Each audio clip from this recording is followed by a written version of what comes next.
श्रुत्वाच अथान्यश्च प्रवक्ष्यामि शृण्वं मुनिसत्तम आशिततुङ्गध्वजो राजा प्रजापालनतत्पर प्रसादं सत्यदेवस्य त्यक्त्वा दुःखमवापस एकदा सवनं गत्वा हत्वा बहुविधान् पशु आगत्य वटमूलज्जा पश्यत सत्यसपूजनं गोपाः कुर्वन्ति संतुष्टा भक्तियुक्ताः सबंधवा।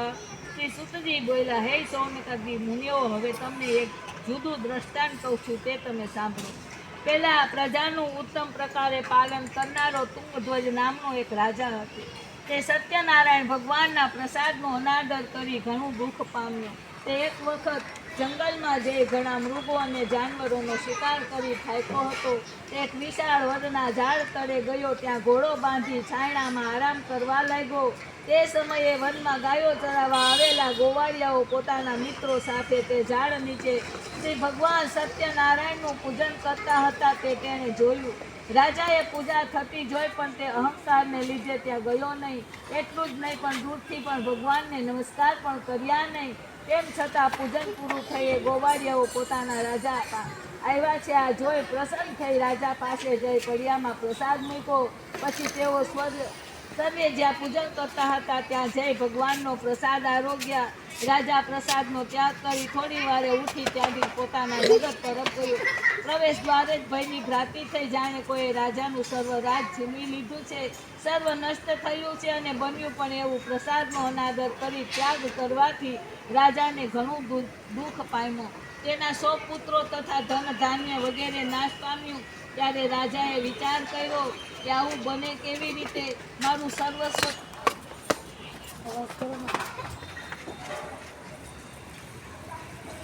ધન પુત્રાદિ નાશ કેવી રીતે થાય? નક્કી સત્યનારાયણ ભગવાનનો જ આ કોઈ અપરાધ થયો છે. માટે ગોવાળિયાઓ પાસે જઈ સર્વે ગોવાળિયાઓને બોલાવી તેની સાથે બેસી શ્રદ્ધા ભક્તિથી યથાવિધિ શ્રી સત્યનારાયણનું પૂજન કર્યું, પ્રણામ કર્યું અને પ્રસાદ લીધો. પોતાના અપરાધની માફી માંગી. આ રીતે પૂજન કરી પ્રસાદ લેવાથી ભગવાન સત્યનારાયણ પ્રસન્ન થતા રાજાએ ગુમાવેલું સર્વસ્વ પુનઃ પ્રાપ્ત કર્યું અને આ લોકમાં ધનવાન, પુત્રવાન અને વૈભવ પામ્યો. સર્વ સુખો ભોગવી અંતકાળે શ્રી વિષ્ણુ લોકમાં ગયો. જે કોઈ મનુષ્ય ભક્તિ ભાવથી પરમ દુર્લભ એવું શ્રી સત્યનારાયણનું વ્રત કરે છે તથા કથા સાંભળે છે, તેને ભગવાન સત્યદેવની કૃપાથી ધન ધાન્યાદિ પ્રાપ્ત થાય. દરિદ્ર હોય તેને પુષ્કળ ધન મળે છે. બંધનમાં પડેલો બંધનમાંથી મુક્ત થાય. ભયભીત થયેલો મનુષ્ય ભયમાંથી મુક્ત થાય છે, એમાં કોઈ શંકા નથી. અને મનુષ્ય પોતાની ઈચ્છેલી વસ્તુ પ્રાપ્ત કરી અંતે સત્યપુરમાં જાય છે. માટે હે શ્રેષ્ઠ બ્રાહ્મણો, આ પ્રમાણે મેં આપને જે વ્રત કરવાથી મનુષ્ય સર્વ દુઃખોમાંથી મુક્ત થાય છે તેવું શ્રી સત્યનારાયણ ભગવાનનું વ્રત કહ્યું. વિશેષ કરી આ કળિયુગમાં શ્રી સત્યનારાયણની પૂજા એ ઉત્તમ ફળ આપનારી છે. કોઈ આ સત્ય સ્વરૂપને કારણે નામે ઓળખે છે તો કોઈ ઈશ્વર તરીકે જાણે છે, કોઈ સત્યનારાયણના નામે ઓળખે છે તો બીજા કેટલાક સત્યદેવને નામે સંબોધે છે. એ સત્ય સ્વરૂપ ભગવાન શ્રી નારાયણ પોતાના અનેક સ્વરૂપો ધારણ કરી સર્વ ભક્તોના મનોરથો પૂર્ણ કરે છે. આવા સત્યનારાયણ ભગવાનની પૂજા કળિયુગમાં લોકોમાં હંમેશા થતી રહેશે.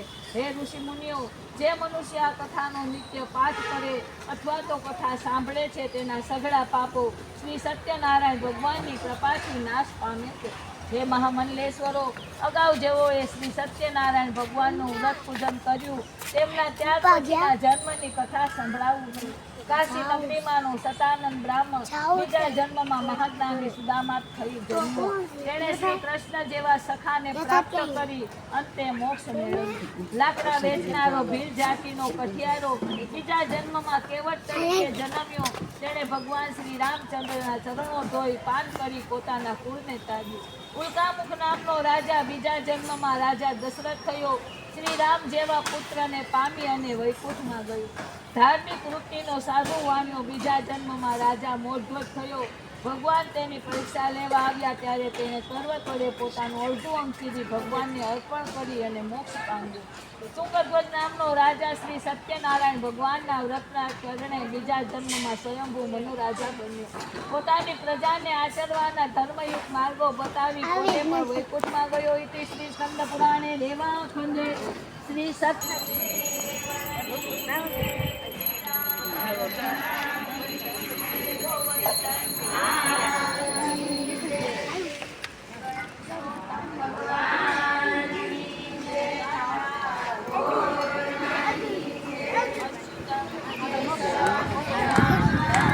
નારાયણમ શ્રીધરમ શ્રી વાસુદેવમ હરિ શ્રીધવમ માધવમ ગોપિકા વલ્લભમ શ્રી જાનકી નાયકમ શ્રી રામચંદ્રમ ભજે. રામચંદ્ર ભગવાન કી જય. હનુમાન કી જય.